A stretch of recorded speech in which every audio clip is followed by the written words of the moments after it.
All the lights on you.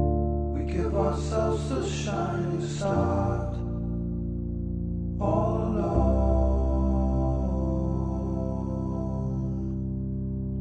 All alone.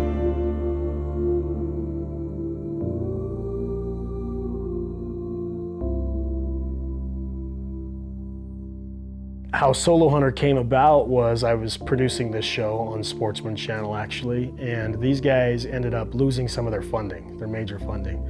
So about midway through the third quarter, they came to me and said, we can't continue, we're done. And here I am, you know, deep into it, to the contracts with the network, just really not knowing what to do. And I'm like, man, this is the opportunity. If I'm on the hook for this much money and this much time and commitment, not getting any return, I'm not gonna run their episodes anymore. I'm gonna run my stuff, you know. And I had over the years developed this idea of a show based around, you know, a Survivor man in the wild type of a format. And this was the opportunity. I'd already had 5 or 6 hunts that I'd logged over the last couple of years that I'd filmed of my own. And so I just went for it. I quick cut an episode, sent it off to the network, and the rest just kind of took off from there. I guess one of the interesting byproducts of Solo Hunter, you know, originally I wanted it to be that one man on a mountain type of an experience. You know, my relationship with the camera and with the viewer, you know, eliminate that separation between the cameraman and that buffer, but just basically me directly relating to the viewer. And that's what Solo Hunter did. But an interesting byproduct to it, and ultimately how I met Tom and Nick, is the fact that so many people were enamored with the self-filming part of it, the actual filming process, that took on a whole beast of its own. You know, I got inundated with more emails about camera equipment and how I filmed the hunt and how I set up for the hunt, audio, than I ever did about, hey dude, you're a badass, you know, out in the wild. And so it kind of took on its own little direction in that route. So basically had 2 core groups of people with different interests under the following, and it really just kind of has grown from there.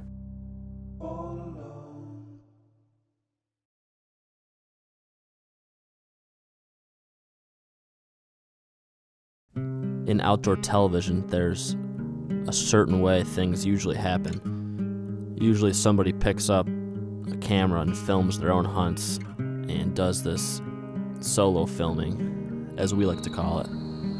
Then as they progress, they find a friend or they start filming somebody else to get that better angle and to increase that production quality. And then there's people like Tim Burnett where they embrace that solo style and they enjoy that challenge, doing whatever they can to make the hunt more exciting. This is just one of the many stories that Tim has told through the lens of a camera. And he'll be the first to tell you it's not always pretty and it's not always easy, but it's the exact kind of stories that he likes to tell. Getting everything ready to go for this afternoon, I looked up on the skyline. There's 2 bucks coming over. Threw up my binos, and one of them is a 20-inch. A nice buck. The other one I didn't really get a good look at. So I hurried and quick threw on my camo, and I'm gonna run over here, take a look and see what I've got. I don't know if that was part of it.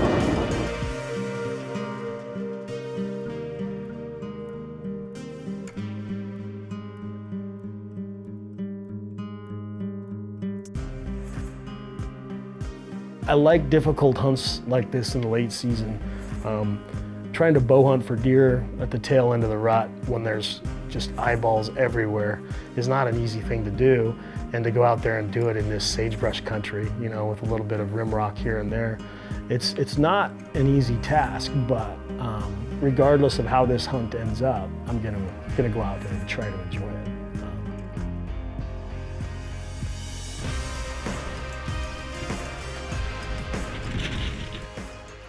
On a hunt like this that's already going to be extremely difficult, you know, it really doesn't help to see a deer of this caliber on the very first day. You know, you've got potentially a 200-inch non-typical deer in here.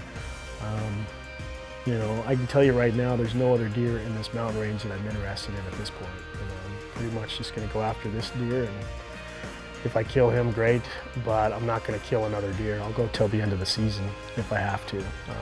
But I've really kind of made my mind up that this is the buck that I want to go after. Wind's just howling so bad. It's so windy. It's just wide open. I can't get down there. I'm hoping they're feeding this way. You can't hear me. It's too windy. Right down there.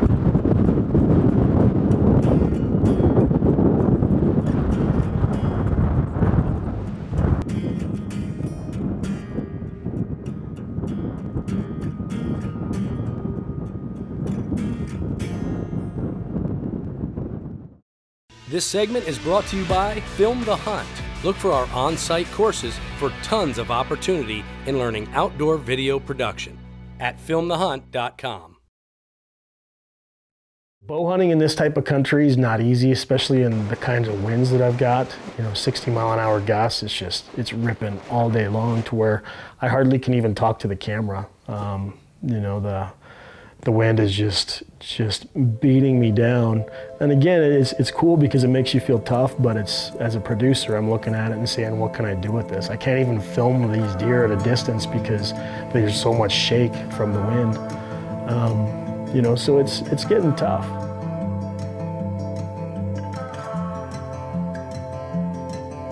Stumbling through the wilderness, out of my mind to face the night alone. I can't do it alone. Your silhouette on the horizon, a guiding light to show the way back. Man, the wind is blowing so hard over there. I mean, that big buck is so ruddy. He's just pushing those does all over, and they're just on edge, you know. I don't know what's going on. He's just keeping them pushed around, it's pretty cool. I'm gonna stay here till dark and just kind of keep poking over. I just had to get out of the wind so I can talk to the camera. And it looks to me like, especially with this wind, that they're just gonna stay laid up in that little draw. There's plenty of feed and everything in there, so I'll watch them till dark just in case there's a slim chance that they move this direction.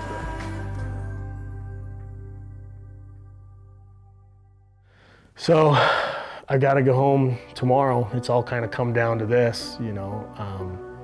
The buck's kind of in a vulnerable spot. It's pretty flat down there, and you're looking at it right now from nearly a mile, you know, 3/4 of a mile away. It's gonna look different once you get down there, you know, but at this point in time, whether I get it on camera or not, I don't care, you know. I hate to do that from a producer's standpoint, but I've never hunted a deer of this caliber, you know. I've seen them, but I've never had an opportunity myself to hunt one. So when it comes down to it, if the camera's got to be kicked out of the way, the camera will be kicked out of the way.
Here's where it gets real.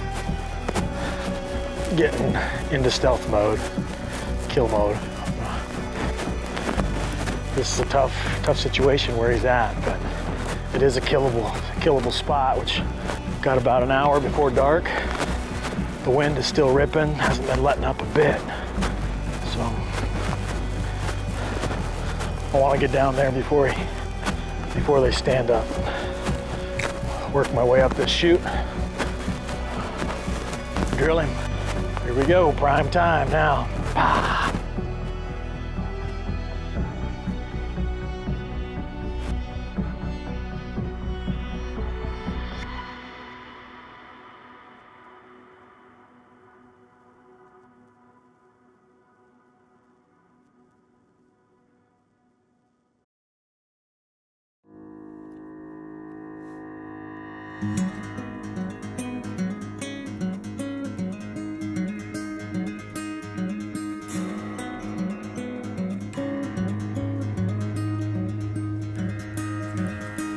I see the clouds, they're rolling in. They hide the sun, but not my sin. The Judas kiss still on my lips. I see the clouds, they're rolling in.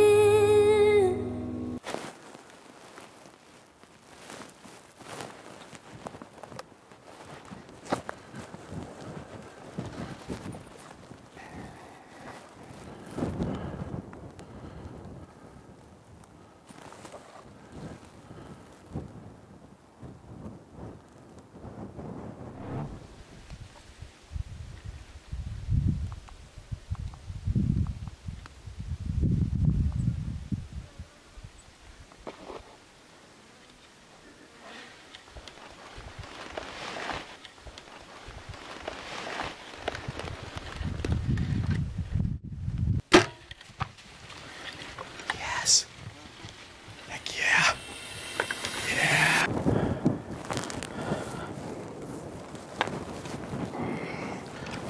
Ah. Golly. That was good. They got up and started coming towards me, but instead of, they came right straight at me, and I got set up. I saw doe and before they saw me, and got hunkered down and set up, and I was waiting for them to come out below, but they quarter turned and came straight at me.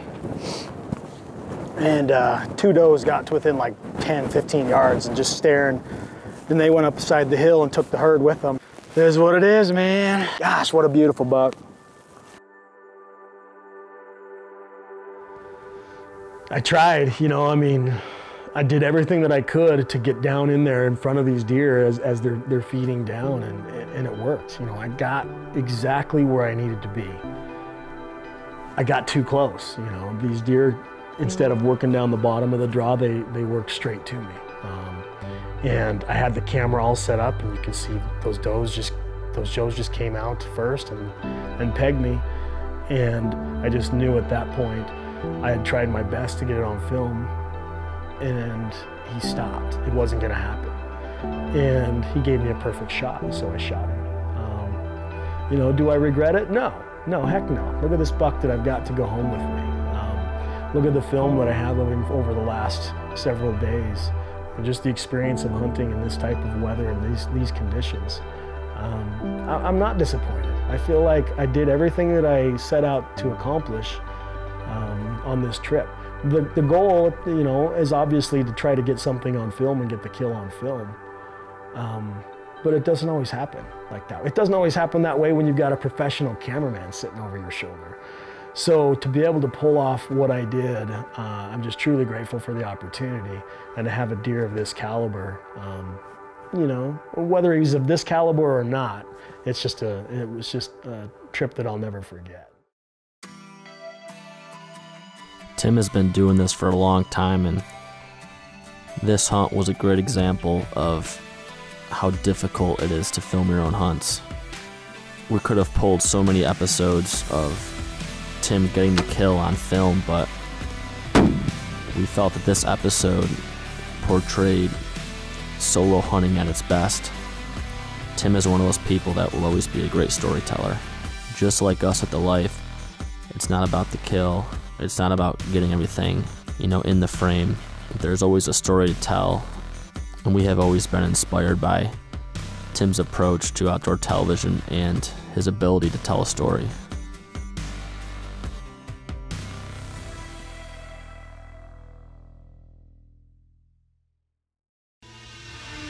This segment is brought to you by Film the Hunt.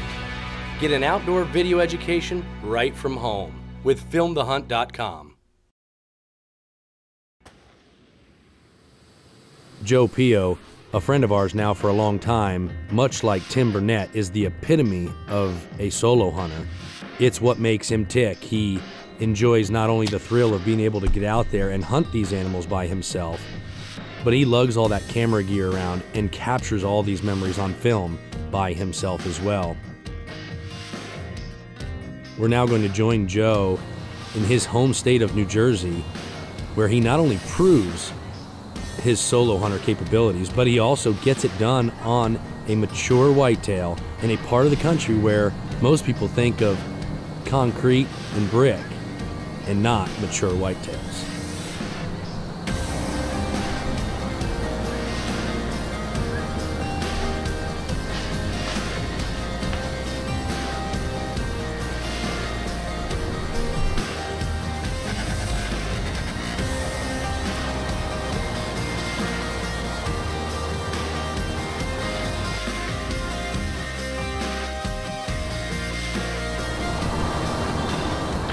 I'm hoping this wind settles down. I get a nice east wind like they're predicting. The swamp in front of me is upwind of me, so anything in the swamp here, these bigger bucks will be in the swamp, will come out to the edge and cruise the edge. That's 20 yards away. That's what I'm hoping. So many leaves falling today, it's making it tough. Everything's moving. Gotta stay on my toes today.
It's about 5 minutes after the shot, and I am shaking so bad.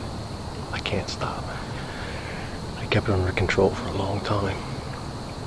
And I watched the footage over and over and over again.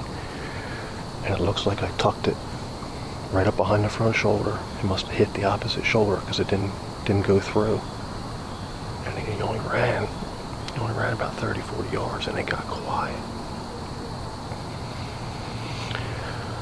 Whew, that's a nice buck. That's a nice buck for this area.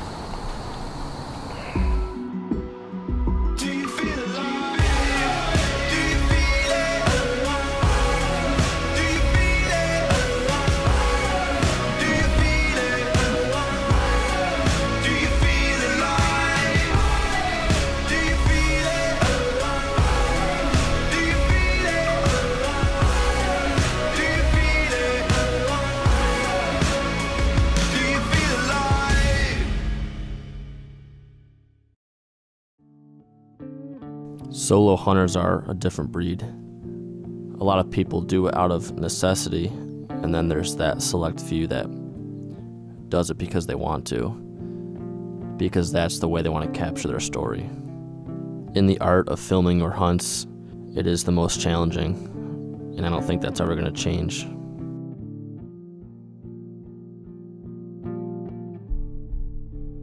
It's been neat to see the following grow. You know, people that hunt the same way that I do, that independent thinkers, you know, that like to hunt by themselves, and also guys that are just want to document and film their hunts. You know, I think there's probably just a lot of people that want to be on hunting television as it is, and the fact that they can see, you know, a fat kid out there doing it on his own, you know, it kind of is inspirational a little bit to some of these guys, because they're like, if he can do it, I can do it. You know, I mean, I don't need to spend tens of thousands of dollars on a production crew or a cameraman. I can do this on my own. And so it's kind of, you know, that's the inspiration for me, is hearing a feedback from guys, you know, saying that I'm their inspiration.